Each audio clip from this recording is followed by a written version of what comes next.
Hello everybody. Before I actually start this video, I want to give a quick shout out to Rick Tama. He's a One Punch Man content creator and I love One Punch Man this series. I can't wait till season 2 comes out. So I definitely feel like you guys, if you guys are One Punch Man fans, you guys should check out his channel. But if you're not, don't check out his channel because you won't be like really watching any of the content. But if you are a fan of One Punch Man, you've seen the series, go check it out. Tell him that NenMac sent you if you do check out his channel and enjoy what you see. That's it. Let's get to the video. Let's go. Zeno Zoldyck, the former head of the Zoldyck family. Today's video will be discussing how strong of a character he really is, and a lot of people understand that the grandfather of the main character in a lot of series is very overpowered, and I definitely feel like Zeno is a badass character, so I'm definitely excited to talk about his strength and his power level, and where do I put him when it comes to ranking him amongst the series and the Hunter x Hunter story. Now, Zeno's Nen is actually a transmuter. That's the Nen type he uses.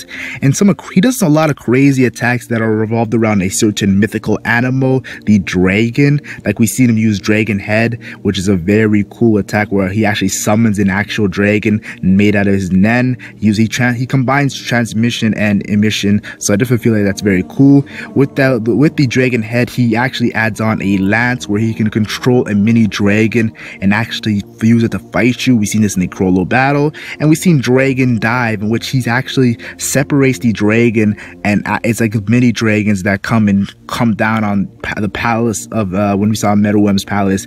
It was very destructive attack, a very amazing attack, and I feel like these attacks are just the start of it. We really haven't seen him go all out, so I'm excited to see maybe some future attacks he uses in the actual story. We know June 26th, the Hunter x Hunter story will come back.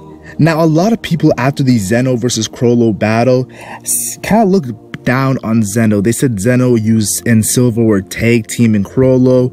It was a 2v1, and the fact that he tried to sacrifice himself, that showcased that Zeno wasn't really that strong.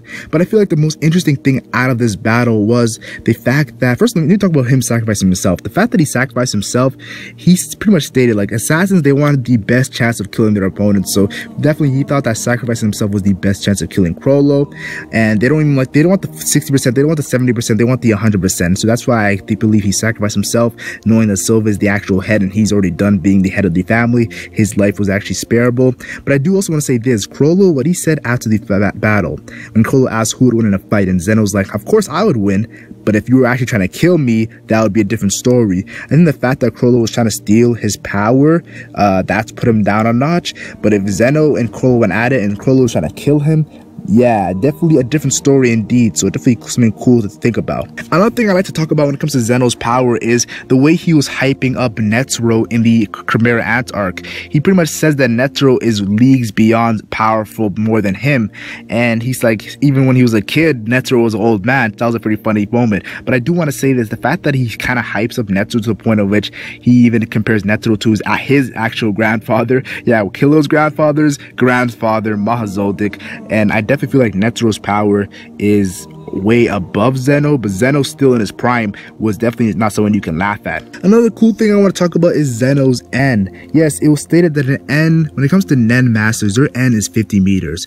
Zeno was using 100 meters in the actual series, and was stated to actually use 300 meters. So he was able to use 6 times of a Nen master N. So definitely gotta get some respect for that. He is, in my opinion, one of the best Nen users in the entire series. You can't go against that. So you're probably thinking, naming all these facts, looking back at all these battles, seeing all of his attacks, how strong do NenMac, do I think is Zeno? I personally feel like Zeno is on the level of the Royal Guards. A lot of people disagree with me. I do think the Royal Guards have an edge, but the fact that Zeno is more experienced while they're new Nen users, I think in a fight it can go either way. Some people say that's disrespectful to Pito, UP, and Poof, but I still feel like Zeno, you gotta give him that respect, his experience, and I feel like I don't think he's considerably stronger than the Royal Guards, but I do think he's on the same level, and it can go either way. Just my thoughts on the subject at hand. Tell me your thoughts in the comment section. How strong do you think Zeno is? Because I know he's a very popular character and a fan favorite character in the series. Like and share if you enjoyed. Like and share only if you enjoyed, and subscribe for more Hunter x Hunter content. I'm NenMac, and I'm gone.